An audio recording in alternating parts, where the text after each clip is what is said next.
बोलिए शंकर भगवान की जय, माता गौरा पार्वती गणपत लाल की जय। हर हर महादेव। देवादिदेव महादेव जी के चरण में प्रणाम करती हूँ, मेरा प्रणाम स्वीकार हो। माता गौरी पार्वती के चरण में प्रणाम करती हूँ, मेरा प्रणाम स्वीकार हो। कार्तिक गणेश के चरण में प्रणाम करती हूँ, मेरा प्रणाम स्वीकार हो। सब देवी देवताओं के चरण में प्रणाम करती हूँ, मेरा प्रणाम स्वीकार हो। माता और पिताजी के चरण में प्रणाम करती हूँ, मेरा प्रणाम स्वीकार हो। सब गुरु भैया बहना के चरण में प्रणाम करती हूँ, मेरा प्रणाम स्वीकार हो। हर हर महादेव। देखिए गुरु भाई बहना, एक नगर में एक राजा थे और एक रानी। राजा के पास बहुत धन था। राजा के पास इतना धन था कि धन के अंदर थे। राजा का 4 बेटा था और एक बेटी।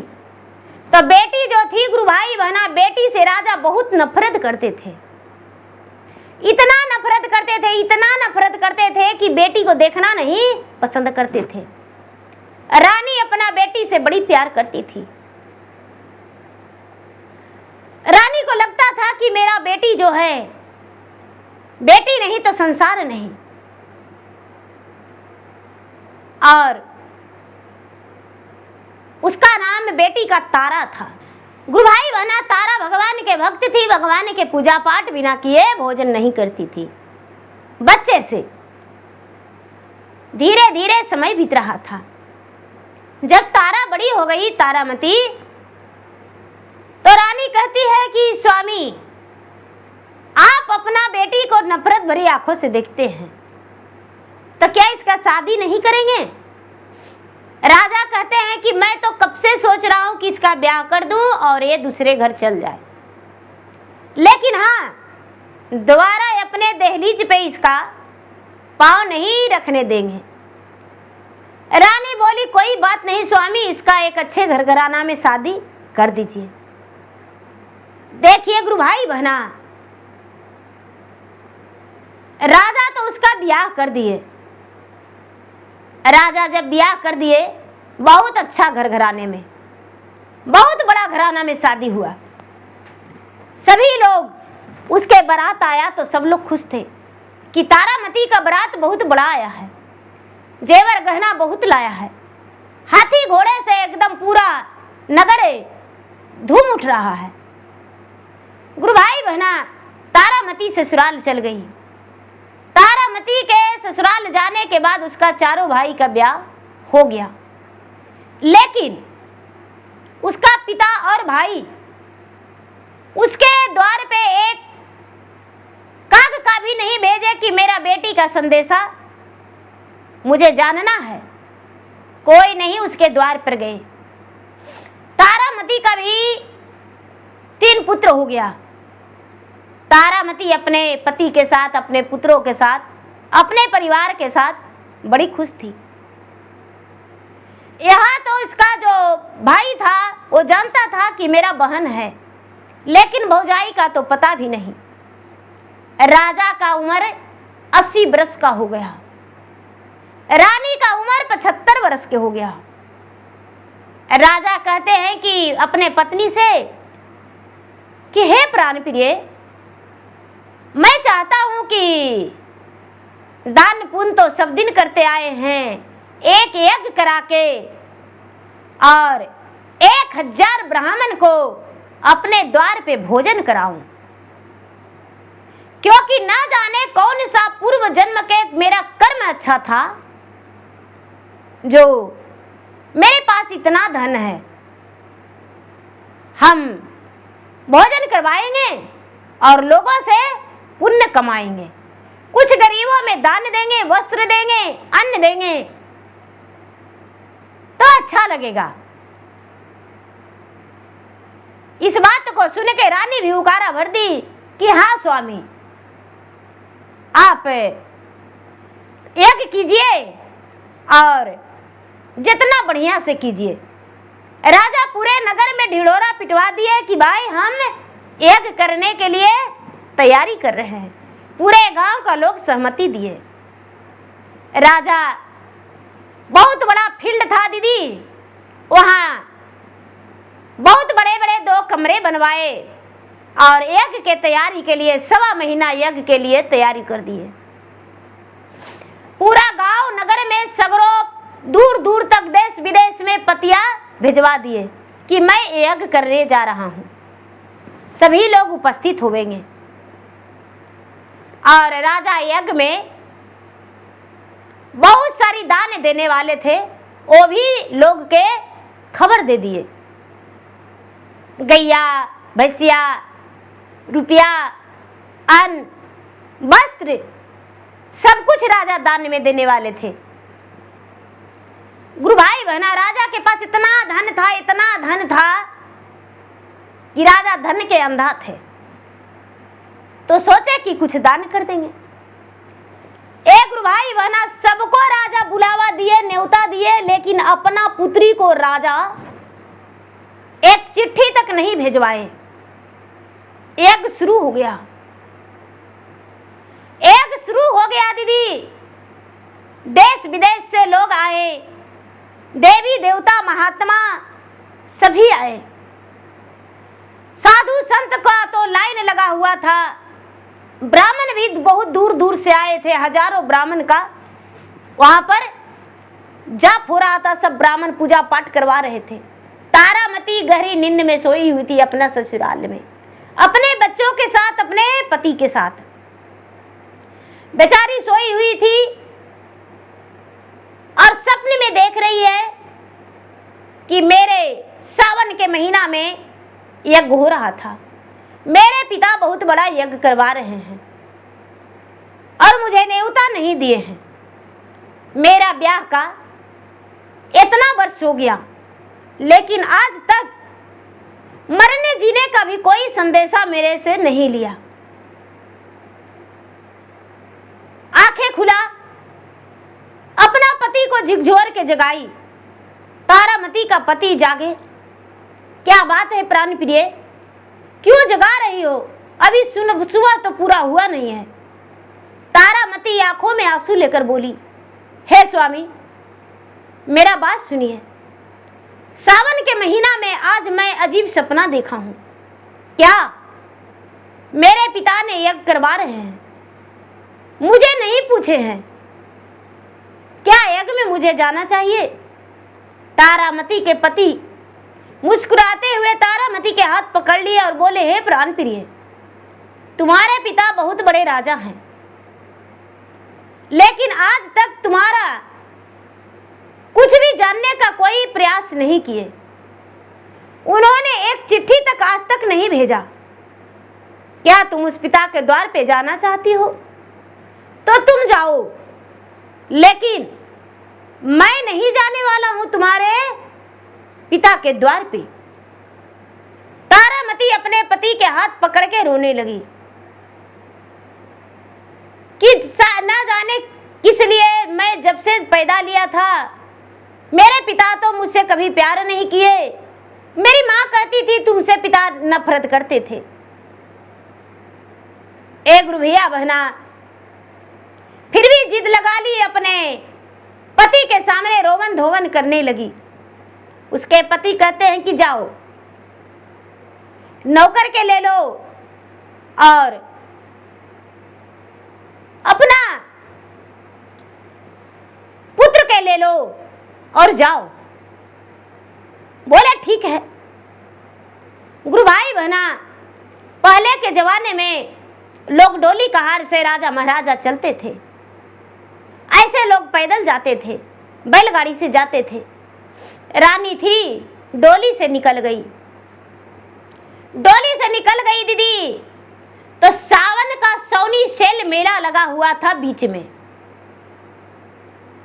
रानी तो पुजारी थी, सौनी सेल मेला जो देखी, मेला देखकर रानी को लगा, कहार से बोली कि ये कहार भैया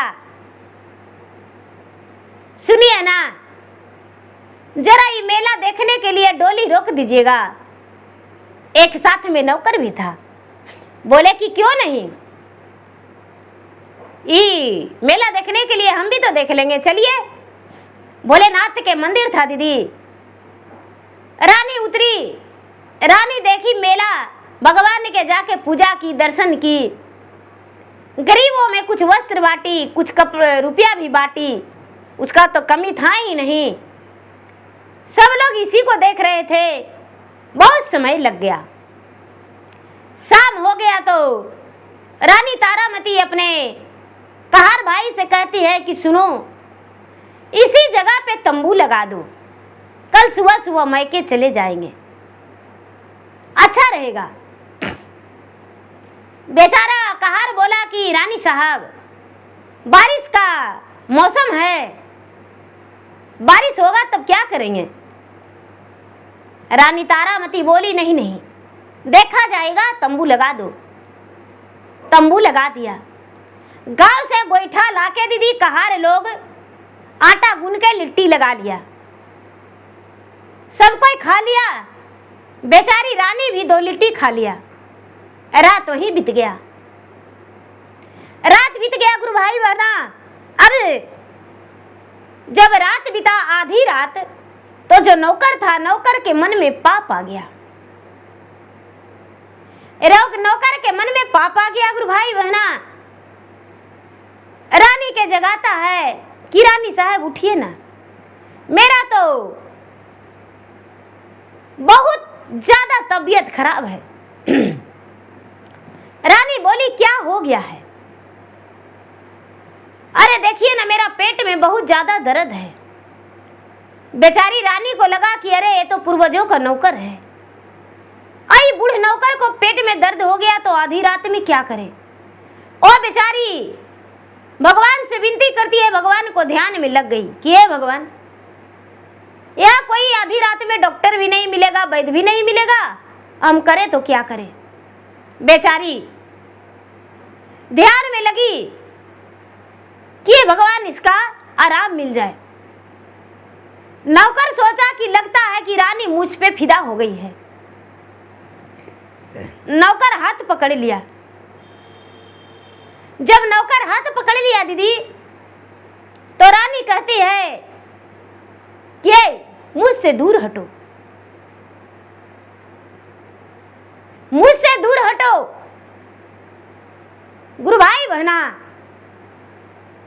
वो नौकर जो है कहता है कि हे रानी, आप इतना अच्छा से सज धज के जा रहे हैं अपना मैके, आपका सूरत में मैं लुभा गया हूँ, प्रतिदिन देखता हूँ, राजा के डर के मारे आपसे नहीं बोलता, लेकिन आज आपके साथ हम रति भोग करेंगे। रानी गुस्से से बावला हो गई और कहती है हट जाओ मेरे सामने से, नहीं तो तुम्हें मार डालेंगे। रानी बेचारी अपना झोपड़ी तंबू से बाहर निकल गई, लेकिन जगाती तो किसे जगाती। वही 4 कहार था, 3 बच्चे थे। रानी सती थी। रानी कहती है कि हे भगवान, मुझे कुछ तो दे दीजिए जिसमें मैं अपना प्राण को रक्षा कर सकूं, अपना प्रतिष्ठा को बचा सकूं। आज मेरा सत्य भी भंग हो जाएगा और सत्य भी टूट जाएगा, स्त्री जाति पे एक बहुत बड़ा कलंक लग जाएगा। हे भगवान, आप कुछ चमत्कार कर दीजिए। एक गुरु भैया बहना भगवान से प्रार्थना करते ही भगवान इसका शरीर जो है एक तोता में बदल दिए। रानी एक तोता बन गई सुंदर, और ये जो नौकर था उसका शरीर राक्षस बन गया, बड़ा कपार बन गया गुरु भाई बहना, बड़ा बड़ा आंखें हो गया, राक्षस का रूप हो गया, जैसे विशाल भयानक उसका चेहरा हो गया और ये तोता बन गई। गुरु भाई बहना तोता बन गई। अब राक्षस जो है वो इसको पकड़ने के लिए, चबाने के लिए तैयार है कि मैं तोता को खा जाऊंगा। तोता जो है, तोता आकाश में उड़ रहा है और राक्षस नीचे तड़प रहा है। सवेरा हो गया, कहार देखा कि अरे रानी नहीं है। तीनों बच्चे भी देखता है कि रानी नहीं है। माँ नहीं है और नौकर भी नहीं है। नौकर कहाँ चला गया? वो राक्षस कहता है मैं नौकर हूं, मैं तीनों के खा जाऊंगा, मैं तुम लोग का भोजन कर जाऊंगा। कहार जो था खूब लड़ाई किया राक्षस से, राक्षस के मार के आधा जान कर दिया।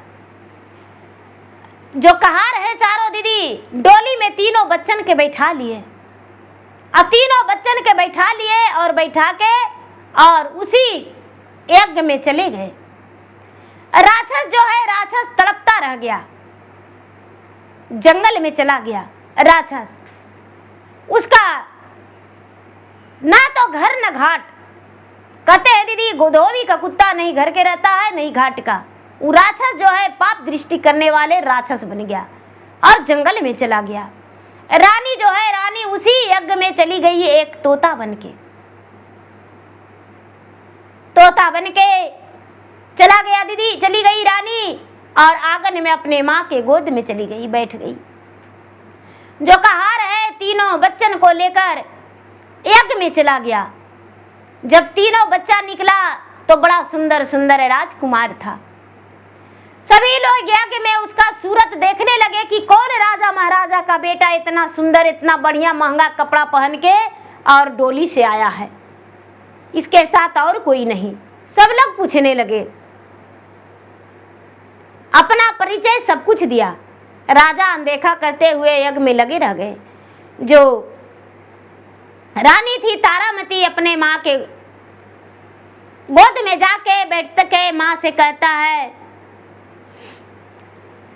सुनियो मेले हुए माता हमारी बचनिया जी, असुनी लाना मन चित लगाई जी, बरही बरिसवा माता अहमरो उमरिया जी, द्राई देल प्राया के रात जी, चार गो भैयावा माता एक बहिनिया जी, नाही जनली कुशल समाचार जी, एक माना करई माता कुदिए आगिनिया जी, दूसर माना भांग होई तो जाग जी। पूरा घर एकदम गूंज उठा दीदी राजा के। सभी लोग महल में भरे हुए लोग कहने लगे कि अरे ये इतना सुंदर तोता मीठी मीठी आवाज में क्या बोलता है, समझ में नहीं आता है। तोता को ले जाया जाए यज्ञ के पास, साधु महात्मा संत से पूछा जाएगा कि तोता की आवाज क्या है, ये तोता क्या कह के सुनाना चाहता है, क्या बताना चाहता है।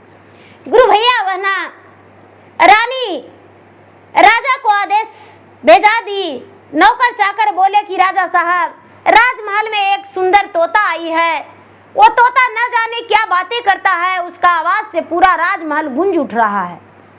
एकदम जैसे लगता है कि बाजे गाजे ढोल नगाड़े बज रहा है। एक गुरु भैया बहना राजा तुरंत आए राजमहल में, तोता को लेकर गए। महात्माओं से पूछते हैं भाई तोता के रहस्य क्या है, तोता के रहस्य क्या है, जो भी बता देंगे उसे हम अपना राजा आधा पाट डाल भर सोना दे देंगे। गुरु भैया बहना धीरे धीरे वो राक्षस भी उसी यज्ञ में पहुंच गया। अब उसके रहस्य जानने के लिए सब ब्राह्मण पोथी पतरा खोल के बैठल हैं कि भाई तोता के क्या रहस्य है। तोता एक आवाज देता है दीदी, और पूरा यज्ञ में जितने लोग थे सबके कानों में गूंजता है। एकदम जैसे लग रहा है कि स्वरती का बास उसके तोता के दिल में है, मन में है, कंठ पे है। कुछ भी गाता है तो लगता है कि ढाल नगाड़े सितारे बज रहा है, जैसे तोता सबके सुनाता है। यज्ञ का रौनक बढ़ गया। यज्ञ में लोग एकदम और जुट गए। धीरे धीरे दीदी 1.25 महीना पुर गया। 1.25 महीना पुर गया। कहार लोग जो है, कहार लोग भी बच्चन के साथ ही है। राजा भी वहां से आ गए, तारामती का पति। कहार से पूछते हैं कि भाई तारामती कहाँ है। कहार बोले महाराज मुझे तो पता ही नहीं, तारामती कहाँ चले गए, नौकर भी कहाँ चला गया, मुझे पता नहीं। राजा सोचते हैं कि एक नौकर के साथ मेरी पत्नी नहीं भाग सकती। मेरे पत्नी सतीव्रता और पतिव्रता थी। बच्चों से राजा पूछते हैं, बच्चों कहता है कि नहीं पिताजी मुझे पता ही नहीं, माँ के सारे कपड़े मेरे पास है, सारे जेवर गहना सब मेरे पास है, लेकिन माँ कहाँ चली गई मुझे पता ही नहीं। एक पंख राजा के गोद में गिर जाता है, तोता के पंख में से आवाज आता है कि राजा साहब, हे स्वामी आपके पत्नी आपके साथ है। आपकी पत्नी एक तोता बनके इसी यज्ञ में है। अपने पवित्रता और सत्य बचाने के लिए एक तोता बनना पड़ा है। जो दुष्ट नौकर था मुझ पे अपना रोवाब जता रहा था, मेरा अस्तित्व को खराब कर रहा था, मेरे पतिव्रता को भंग करने के लिए कोशिश किया, इसीलिए मैं भगवान से प्रार्थना करके और एक तोता बन गई हूँ। पंख को राजा चूमते हुए अपने हृदय से बसा लिए। बोलते हैं कि हे प्राण प्रिय मुझे तुम पे कोई शक नहीं है। बोले महाराज क्या इसे यज्ञ में पोल खोल दें या बस इसी रूप में वापस लौट जाए। राजा कहते हैं जब आए हैं और राजा अपना बेटी को मुखड़ा देखकर मुरझाए नहीं या खुश नहीं हुए तो आने से क्या फायदा। 1.25 महीना यज्ञ हो गया दीदी, भोजन सब बनने लगा दीदी। जितना भोजन चढ़ा हुआ है सारा भोजन पत्थर हो गया। ब्राह्मण के भोजन के लिए जो भोजन है चढ़ा दीदी, सारा भोजन पत्थर हो गया। कोई भोजन सीजने का नामे नहीं ले रहा है। गुरु भैया बहना जब हवन होने लगा तो हवन जलने का नामे नहीं ले रहा है। केतनो राजा घी डलवा रहे हैं, माचिस जलवा रहे हैं, लेकिन हवन जलने का नामे नहीं ले रहा है। ना तो भोजन सीज रहा है और नहीं हवन जल रहा है। जितने ब्राह्मण हैं दीदी, कोई वेद पुराण भी पढ़ने का उन्हें जैसे लग रहा है कि कंठ रुधा गया है, या आंख से नहीं दिखता है या तो कंठ से नहीं बोल आवाज निकल रहा है। पूरा यज्ञ सन्नाटा छा गया। राजा सभी ब्राह्मण से कहते हैं, संत से कहते हैं कि आज लास्ट दिन क्या हो गया। जितने लोग भोजन बना रहे थे सबसे कहते हैं कि आज क्या हो गया जो भोजन नहीं सिज रहा है। गुरु भाई बहना राजा दंग रह गए, सबके सामने हाथ जोड़ रहे हैं, पांव पड़ रहे हैं, लेकिन नहीं आहुति जला और नहीं भोजन सिझा। शाम हो गया, राजा एकदम दंग रह गए, हाथ जोड़ने लगे, गोड़ पड़ने लगे, लेकिन गुरु भाई बहना भोजन नहीं सिझा। कितनों राजा किए लेकिन भोजन पत्थर बना हुआ था। हवन कुंड में जैसे पानी हो, हवन भी नहीं हुआ। राजा का यज्ञ संपन्न नहीं हुआ। राजा कहते हैं कि मैं तो तब कोई बहुत लोग कहने लगे कि राजा साहब कोई चीज आप भूल गए हैं, किसी कुछ तो गलती हुआ है, क्षमा मांगिए। राजा सब कुछ मांग रहे हैं गुरु भाई बहना, लेकिन राजा के यज्ञ पूरा नहीं हुआ। राजा के यज्ञ पूरा नहीं हुआ। राजा का यज्ञ में भंग हो गया। राजा अब मूर्छित होकर गिर गए। भगवान के शरण में जाकर सिर पटक दिए कि हे भगवान मेरा प्राण हर लीजिए, लेकिन मेरा यज्ञ पूरा कर दीजिए। शंकर भगवान जो है दीदी और मैया गौरी पार्वती एक साधु और एक साधुआइन के रूप में दोनों खड़े हो गए और कहते हैं कि उठो राजन, उठो। राजा उठ खड़े हुए, कहते हैं कि देखो तूने किसी का दिल दुखाया है, इसीलिए तुम्हारा यज्ञ पूरा नहीं होगा। तुम सबको न्योता दिया, सबको बुलावा दिया, लेकिन जो इस घर की मान सम्मान तुम्हारा था उसे तू नहीं कहा है। राजा तो अपना बेटी के भूल ही गए थे, बोले कि नहीं आप झूठ बोलते हैं, मैं सबको न्योता दिया हूं, सबको बुलावा दिया हूं, सबको पूछा हूं। बोले कि तो सबको पूछे तो बेटी घर की लक्ष्मी होती है, तू अपना बेटी का बुलावा दिया है तो नहीं। तो ठीक है, जब तक कल तू अपना बेटी का बुलावा नहीं दोगे, तुम्हारा बेटी नहीं आएगी, इस जग में पांव नहीं रखेगी, तब तक तुम्हारा जग पूरा नहीं होगा। राजा ने ठान लिया कि अपना बेटी का आमंत्रण नहीं देंगे। राजा की बदन उसी समय पूरा एक भयानक बन गया, इतना भयानक कि जिसका देखने के लायक था, एक जंगली बनसूअर बन गया, पूरा जंगली बनसूअर बन गया। और राजा विषैला रूप में उसी यज्ञ में खड़े हो गए। अब भगवान कहते हैं कि अब बोलो राजन, क्या तू अपना बेटी को मान सम्मान से लाओगे? राजा हाथ जोड़ के भगवान से कहते हैं कि हे भगवान, मैं तो चाहता था कि मेरा पत्नी एक कन्या का जन्म दे दिया है, मैंने अपना पत्नी का भी उसी दिन त्याग करना चाहता था, लेकिन मैंने नहीं किया क्योंकि फिर 4 पुत्रों का जन्म दिया। इसीलिए माता गौरी एक बुढ़िया के रूप में कहते हैं कि हे राजन, जिस ओद्रे से तूने जन्म लिया वो माता स्त्री थी, किसी का बेटी थी, जिसे तू अपना पत्नी कह के पुकारता है, वो भी तुम्हारा पत्नी किसी का बेटी है। इस संसार में नारी जाति नहीं रहेगी तो संसार नहीं चलेगा। अब बोलो कि क्या तू अपना बेटी को लाओगे? राजा बोले हाँ, मुझसे गलती हो गया, आप कौन हैं? माता सती कहते हैं कि मैं कोई भी रहूं, उससे मतलब नहीं है, अपने बेटी को मान सम्मान से लाओ।